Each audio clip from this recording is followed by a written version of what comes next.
Bien, acá estamos nuevamente en este espacio del Provincial Radio Online, en el programa que denominamos El Colibrí, un programa en el que intentamos polinizar historias, llenar de poesía a la filosofía y charlar con amigos sobre libros, sobre lecturas, sobre historias personales y, por qué no, también las colectivas.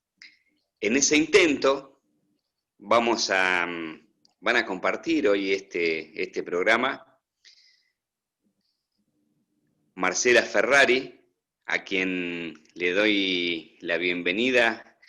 Hola Marcela, ¿cómo estás? Hola Eduardo, hola, buenas tardes a todos. Bueno, como dijo Eduardo, mi nombre es Marcela, soy docente de acá de la ciudad de Las Flores, y en la parte de secundaria, profesora de prácticas del lenguaje.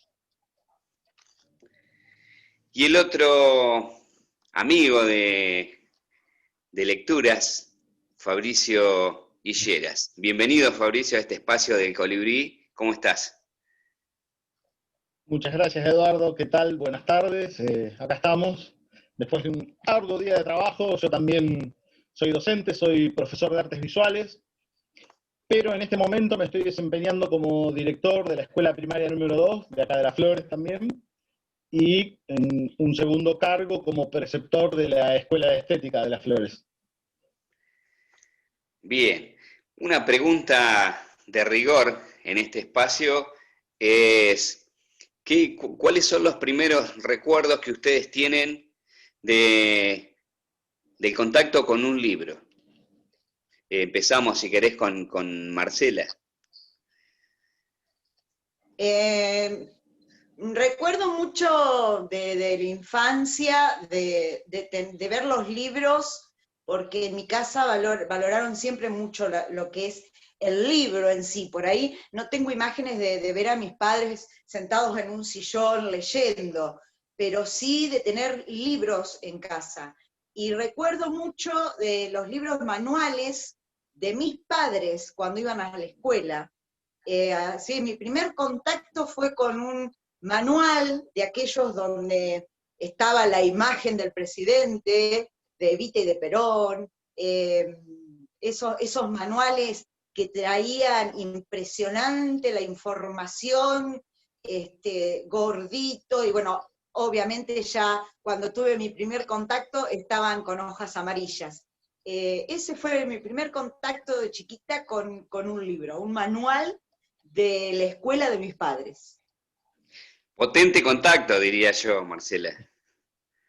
Sí, sí, tal cual. Fabricio, y en tu caso, ¿cómo llega el libro? ¿Qué recuerdos tenés, por lo menos, que vos puedas contar? Los primeros recuerdos que yo tengo son de la mano de mi mamá. Mi mamá era una ávida lectora de novelas románticas. Ah. Más allá de que yo era un niño, fue la primera vez que empecé a ver el formato libro en mi casa. Y después, bueno, cuando empecé mi trayectoria escolar, que empecé con mis primeras lecturas, también con los manuales escolares, mi mamá me empezaba a comprar libros de cuentos. Y bueno, después ya estuvo atado a la cuestión escolar, más entrado a la adolescencia, sí consumía literatura más para mi edad en ese momento, de las bibliotecas escolares. Y después, bueno, ya de grande fui buscando solito. Bien, ¿y cómo manejan ese inicio de lectura, o cómo lo manejaron con sus hijos? En mi Marcela. caso, a nivel personal, el contacto con la literatura tuvo muchas etapas, muchísimas etapas. Una comienza con lo que conté, después tuve etapas que, como decía Fabricio, cuando empecé a estudiar era solo el contacto con libros para investigación. Después, cuando empecé a trabajar en la docencia, eran todos libros pedagógicos en mi casa. Después tuve la etapa de leer libros ya más personales, más que me llevaran para a otro lado.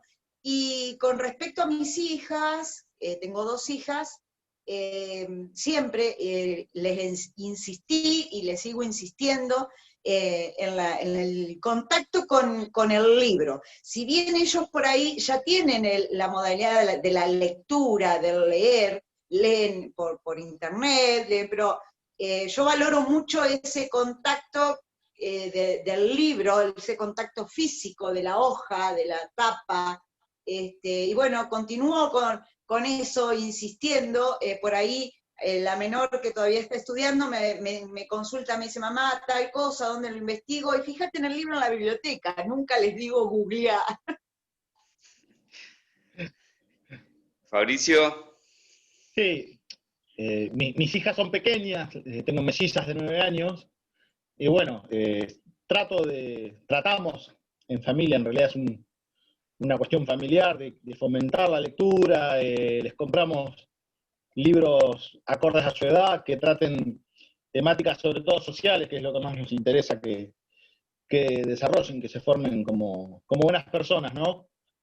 Es muy difícil, creo, en estos tiempos donde el bombardeo informático es constante, llevarlos al hábito de la lectura. Pero bueno, es una lucha que todos los padres creo que tendríamos que dar, porque la lectura te hace trabajar la terraza, como dijeron un amigo mío, ¿viste? Pero bueno, ahí vamos, en esta lucha. Además está bueno siempre el trabajo que hacen los docentes de las escuelas, que la verdad que impecable. Pero bueno, así vamos surfeando estos tiempos que nos tocan transitar. seguramente por el contacto, porque los dos, si bien son profes de primario y de nivel secundario, en primaria sabemos que a los pibes en general les gusta el maestro que les lee. ¿Qué pasa con esto en el nivel secundario? ¿Se lee con los pibes? ¿Compartimos lectura? ¿Les llevamos un abanico de posibilidades para que puedan elegir? ¿Cómo lo recepcionan ellos, Marcela? Yo tuve una experiencia bastante importante porque les llevaba por ahí lecturas, la lectura impresa, ya que por ahí no teníamos el acceso no tenía, en una escuela en particular te hablo, no teníamos el acceso no tenían una biblioteca formada en la escuela. No lograba mucho el entusiasmo de ellos por leer la lectura, les leía yo, pedía a alguien que si quería leer, pero busqué otra estrategia y les dije que en cada clase íbamos a tener un momento de lectura, de leer por placer, de leer por leer, y que cada uno podía traer lo que quisiera, lo que tuviera en su casa. Yo les empecé a llevar una variedad de libros, revistas y cosas que tenía yo, y eso me resultó muchísimo, porque yo creo que los chicos tampoco quieren esa imposición de el leer o porque tenés que cumplir una actividad. Los entusiasmé un poco más por ese lado, pero el adolescente lee mucho menos que el nene de primaria, seguro. ¿Coincidí, Fabricio? Sí, coincido. Más allá de que no trabajo en el nivel, por ahí lo que se ve a lo largo de la trayectoria de los nenes en las escuelas primarias es como en los años iniciales se incentiva la lectura desde los distintos espacios de la escuela, y a medida que van avanzando es como que les cuesta más sostener el hábito. No sé si es por toda esta vorágine de la que les hablaba hoy de la comunicación que hay, que es muy audiovisual hoy en estos días, o cuál es el trasfondo. Yo creo que también los papás lectores no es el común denominador en estos tiempos. Pero bueno, resalto lo que decía Marcela, el tema de buscar estrategias, de cómo llegar desde sus propios intereses. Eso es algo muy, muy positivo y bueno, es típico de nosotros los docentes, ¿no? De no bajar los brazos, siempre buscarle la vuelta.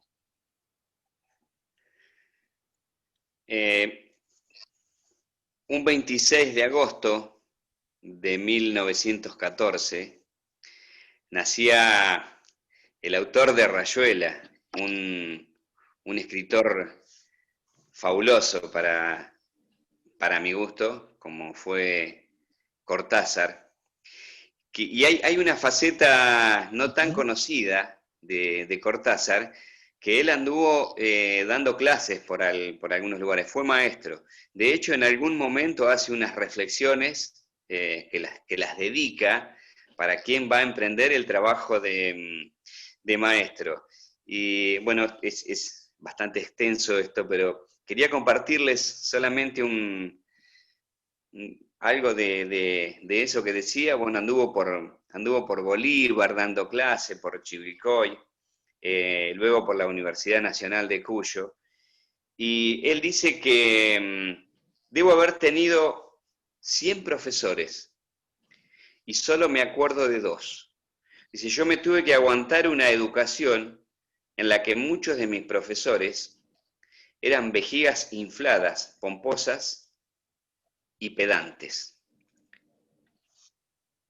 ¿Ustedes tienen recuerdos de muchos profesores? No digo este tipo de recuerdos, pero ¿recuerdan? ¿Hay profes que los marcaron en su trayectoria? ¿Marcela? Sí. Sí, sí. Más que profesores, en mi caso, fueron muchas maestras, o algunas que recuerdo, que me marcaron mucho, pero a nivel positivo. Tuve una docente que la verdad, hasta en ese momento, yo creo que ya nací para ser docente. Entonces, ya cuando la veía ella, cómo se expresaba, cómo nos trataba, cómo daba las clases, era como que me veía yo reflejada, como decía, yo quiero ser como ella. Y después profesores, no, porque como que la secundaria es otro vínculo, ¿viste? Yo creo que siempre en la vida de las personas nos queda marcado el nivel primario muy fuerte, porque la seño, la señorita, la maestra, el vínculo que se crea con una docente, con una maestra, es muy diferente al profe. Pero sí tuve, pero ya te digo, siempre a nivel positivo. Creo que esas así me las olvidé. Las que no me llegaron y las que no me agradaron me las olvidé. Claro. Lo mejor que tiene la memoria es el olvido, dicen algunos. Sí, tal cual. Fabricio, tu caso. Bueno, en mi caso, yo uno de mis profesores así referentes, lo tengo del secundario, mirá. Fue Humberto García, más conocido acá en Las Flores como el colombiano. Una persona odiada por muchos y querida por muchos, pero a mí me enseñó por ahí con sus acciones el valorar el esfuerzo del otro, y el enseñarnos a valorar a nosotros los alumnos los esfuerzos de nuestros padres para que estuviéramos ahí estudiando.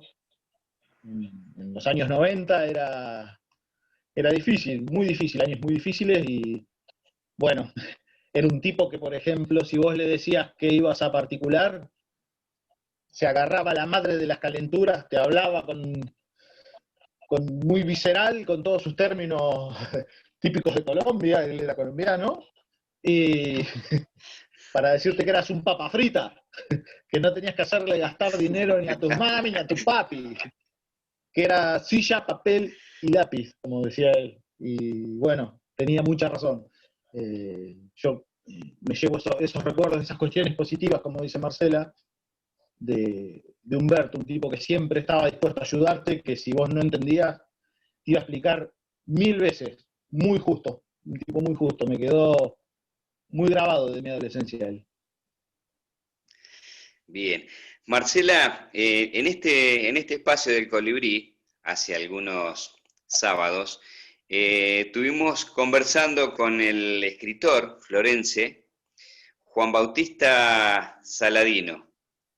¿Lo conocés vos como directora de primaria? Sí, bueno, Juan trabaja en la escuela donde yo soy directora, pero si bien tengo esa particularidad, yo creo que es más que nada para conservar la identidad y el arraigo a mi pueblo. Siempre compro los libros y siempre leo lo que nuestros escritores hacen, como Tito Urniza, como Juan, ahora está Jimena Pellejero, es decir, tenemos buenos escritores acá en nuestro pueblo, en nuestra ciudad. Sí, Juan es uno de mis autores locales preferidos. ¿Tenés algo de él para compartir por ahí a Sí, mano? sí, cómo no. Les cuento por qué elijo leerles esto. Dale. ¿Vale? El título de este poema que escribió Juan se denomina, su título es Despertar. Y yo creo que en los tiempos que estamos viviendo, tan difíciles, ¿no? Con esto de la pandemia, hay mucha gente dormida, entre comillas y metafóricamente hablando, ¿no? Gente con desgano, gente sin esperanza, gente sin ver un futuro bueno, viviendo el hoy, el día a día, encerrados, sin ninguna motivación. Entonces me gusta este poema que escribió Juan, que dice despertar, despierta, todo es una pesadilla. No permitas que los guardianes eternos del tiempo triunfen. Despierta, tú tienes el poder. Canta, ríe, baila, llora, pero no desees la eternidad. Despierta, vivir es un suspiro. Sé feliz, da amor y serás amado. No siembres odio, serás odiado. Despierta, acaricia el sol cada día. Respira vida, exhala oscuridad y llena tu alma de dulces trinos. Despierta, los senderos no se detienen. Atrapa tus sueños, conquista el aire, abre tus ojos y vuela. Tú tienes alas. Un verdadero Me, bálsamo para estos tiempos. exacto, me gustó mucho porque creo que es una forma también de estimular, de decir, a ver, aquellos que están un poco a veces nos pasa, no sé a ustedes, pero a veces pasa que tenemos esos días un poquito oscuros con todo esto de que ha cambiado nuestra vida rutinaria, nuestra vida cotidiana, y por ahí vienen esos bajos, y esto me pareció que habla mucho de eso, de despertar y de seguir y de continuar. Vino a despertarnos, decís vos, la pandemia. Sí, sí, en muchos sentidos. Bien. Fabricio, como profe que supongo trabaja mucho y está emparentado con el tema de la estética, ¿qué rol Ujú. juega la estética con la lectura, si es que juega o podemos asignarle un rol? ¿Cómo ves eso? Sí, va de la mano. Literatura y estética va de la mano, de los tiempos que corren. A veces la estética es atemporal. Una obra concebida hace 20 años atrás, de golpe se vuelve actual. Eh, no sé cómo ponerlo en palabras, pero me pasa a mí con la música. Yo soy de escuchar mucho rock, sobre todo nacional. Mi banda preferida nacional son Patricio Rey y sus Redondos de Ricota, de la mano de Carlos Alberto Solari, del Indio. Yo había seleccionado un texto de él para leer, porque es el prólogo de un disco que se editó en el año 91, y es un disco que es tan actual que me asusta. Lo que se denunciaba en esas canciones, en esas letras, sigue estando acá. Pensábamos que no estaba y, como decían hoy, que esta pandemia vino a Fabricio, despertarnos. ¿Cómo? Fabricio, viste que a Sí. veces cuando uno dice o habla de los referentes, son esas personas que vos decías, me cuesta por ahí ponerlos en palabras. Y estos referentes a veces son por eso, Uh-huh. ¿no? Porque tienen esa capacidad de sintetizar o en una letra o en una canción o Exacto. en un cuadro lo que a nosotros nos cuesta a veces la vida entender. Exactamente, y lo entendés en una sola mirada y te quedás maravillado. Por eso yo elegí este texto, porque me parece que es actual y bueno, si quieren se los comparto. Es Con el mucho gusto. prólogo de La Mosca y la Sopa, que es un disco del año 1991, que está escrito por el mismísimo Carlos Solari. Dice así: tratando de lucirse, un chancho puede comer jamón. Siempre revelamos a lo que estamos sometidos. La mosca está en la sopa, aceptémoslo.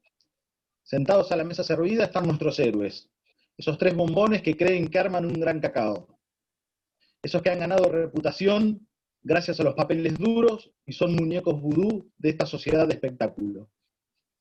El primero de los comensales rechaza de pleno el plato. El segundo quita la mosca del plato y toma la sopa. El tercero exprime la mosca dentro del plato hasta la última gotita y luego come con fruición. Mientras tanto, lenta, muy lentamente, se les mete la muerte por donde los monos se meten la manzana. Queridos amigos, la franela no es como la gamuza. Puede que alguna de estas noches no nos encontremos aquí ya. Puede ser cualquiera de nosotros el que se va al pasado. Allí, un chimpancé viejito atiza el fogón. Se llama Adán y es tu gran papito. Ese mono que ríe despacito en la oscuridad. Allí y para siempre aprendimos que ciertos fuegos no se encienden frotando dos palitos. Lo leo y me emociono como la primera vez que lo leí, con mis 15 años. Claro, es un gran texto, ¿no? Y qué lleno de contenido social. Exactamente, Y en este exactamente, tiempo, como decías vos, recobra mucha vida. exactamente. Hoy, en estos tiempos que corren, tenemos que levantar el ánimo del pueblo y bueno, no se hace frotando dos palitos. Así que bueno, nos queda mucha lucha y mucho trabajo por delante. Es un panorama de incertidumbre que asusta, pero bueno, creo que como pueblo estamos acostumbrados a vivir en crisis y con problemas y yo tengo fe que vamos a salir adelante. Con coherencia, por Se supuesto. hace muy necesario recurrir, se hace muy necesario, digo, recurrir a esos, a veces artistas que son faros, pero también a veces Uh-huh. no sé, a nuestros viejos, a un referente mm, con el que tuvimos una relación especial. Es importante todo este tiempo de, si nosotros queremos sembrar esperanza, y creo que nosotros como docentes somos militantes de la esperanza, si no fuéramos eso no podríamos ser docentes, creo. Exactamente, exactamente. Sí, sí, sí, sí. Si tuvieras, Marcela, Sí. si tuvieras que recomendar algún libro, algún título, ¿qué recomendarías y por ahí por qué? Y he leído mucho por ahí, lo último, para ir un poquito para los jóvenes, podría ser El espejo africano. Es una novela cortita, sencilla, y está muy bueno porque nos transporta a otras épocas. Es de Liliana Bodoc. Y Ah, por ahí para algún adulto, bueno, el último libro que leí es uno de tapa azul, es muy para un sector de lectores muy seleccionados, pero también he leído mucho sobre, el último que leí de este autor fue Heridas Emocionales. A mí me gusta también mucho lo que es la parte de psicología y las relaciones humanas, sociales. Heridas Emocionales también es un libro muy lindo, pero más que nada para adultos. Fabricio. Y sinceramente te podría recomendar de Martín Caparrós, un libro que se llama La vida urgente de Soledad Rosas, que es una historia verídica de Soledad Rosas, una chica del barrio de Belgrano, que rompe con el estereotipo que tenemos todos. Los estereotipos van de un lado al otro de lo que los medios hoy bautizan grieta, van de un lado al otro. Esta chica se va a Italia y allá conoce el mundo de los skaters, o más conocidos como cupas, y bueno, desencadena en una historia de amor con un final trágico que en sí desnuda un poco ese concepto que tenemos del primer mundo y todas esas luces bonitas que tiene, que no son tan bonitas. No les cuento más para no quemarles el libro. Es un libro que debe tener unos 15, 20 años, pero está muy bueno, sobre todo en estos tiempos donde los prejuicios son moneda corriente, está muy bueno para los adultos, para los adolescentes, la verdad que lo recomiendo. ¿Tienen algún libro que hayan leído, por ejemplo, hace algunos años y que volvieron a releer o que quisieran volver a releer si no lo han hecho? Sí, sí, yo volví a leer Mi planta de naranja lima. ¡Uy! Sí, ¡Qué libro! porque lo leí cuando iba a secundaria, después lo Y que dejé, lloraste todo. sí, lo dejé de leer. Después cuando mi hija mayor ingresa a secundaria, ella una profesora vuelve a trabajar con ella ese libro, y yo por eso, oiga, al principio te decía, yo he vivido con la literatura diferentes etapas, e incluso esa es la magia que tiene la lectura y la escritura, ¿no? La magia de según la etapa de tu vida, según estados de ánimo, es la interpretación que uno, y cómo un texto puede llegarte o no. Y hace poco tuve la necesidad de volver a leerla, porque como que me pareció que en su momento, cuando lo leí por primera vez, no lo había interpretado como mi hija lo interpretó cuando lo leí yo. Así que bueno, volví a leerlo y creo que me llegó más profundo al corazón que la primera vez.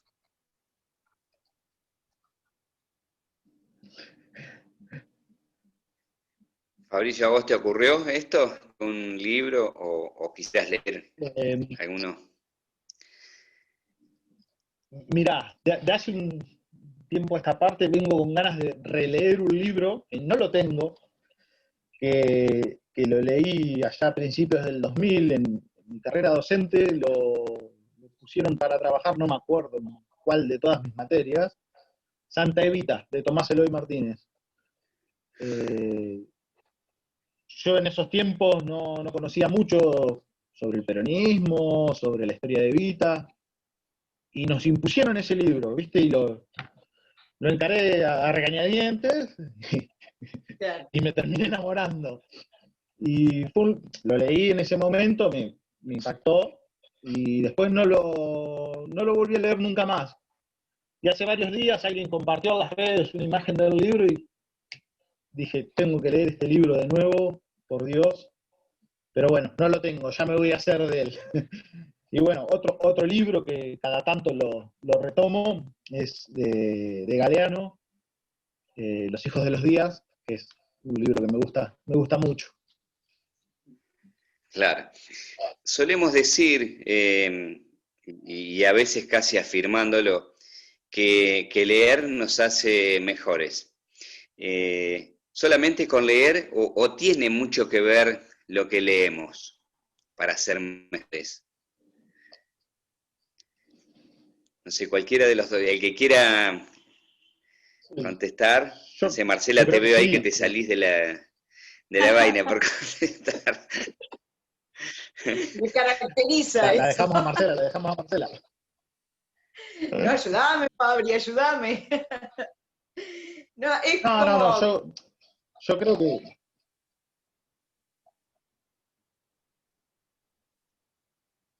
Sí, dale. Yo creo que sí, que es de ida y vuelta. Leer nos hace mejores y también lo que leemos es, es terrible. Por eso mismo yo trato de seleccionar lecturas inclusivas para mis hijas, todo lo que yo considero que está bien, es lo que trato de inculcarles. Y creo que no me he equivocado. He sembrado a lo largo de mis 40 años relaciones con las personas. No, por supuesto existe aquel que me detesta, pero bueno, ese ya no es mi problema, pero siento el aprecio de mucha gente y bueno, creo que eso lo he desarrollado a través de el arte que consumo y de las cosas que he aprendido de mi entorno, de mi contexto, no solo educativo, sino familiar y de amistades, ¿no? Por eso lo que leemos, lo que consumimos, nos termina definiendo en algún punto. Sí, la lectura, dentro de otras cosas, obviamente, otros aspectos, te forman como persona. Y reitero eso de que por eso siempre me fui para el lado de las letras.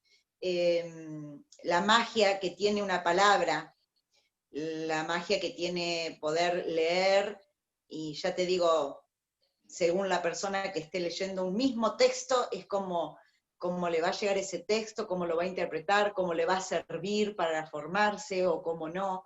Y siempre digo que te pueden decir de tantas formas una misma cosa con diferentes formas y con diferentes palabras, y al fin y al cabo decir lo mismo, pero se va a interpretar o va a llegar al otro lado de diferentes formas. No sé si me explico lo que quiero decirles.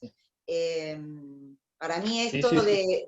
de la lectura tiene esa magia, ¿no? De que llega o cada persona lo toma de diferente forma y según obviamente los aspectos de la vida que lo rodean, ¿no? Como decía Fabricio, del contexto. Uh-huh. Alguien decía que yo somos creo lo que leemos. ¿Somos lo que leemos? Y sí, un poco sí. Y porque Alguien por ahí decía que sí, somos lo que leemos, ¿no?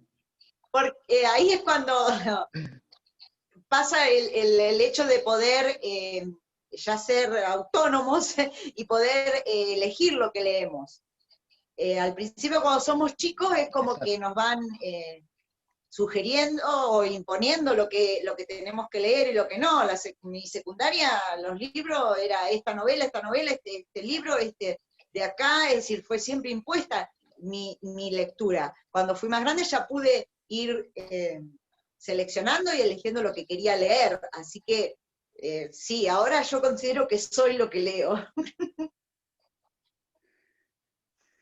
Puede ser. Claro. Yo decía, tomando lo que, las reflexiones de ustedes, si somos lo que leemos, nos relacionamos muy fuertemente con ese colibrí de la canción, a la que hace alusión la cortina de este programa, colibrí al que lo salva la lectura. Bueno, porque aprende a leer, porque le mata las tristezas y porque le abre un mundo maravilloso. Bueno, habla de convertir a la filosofía en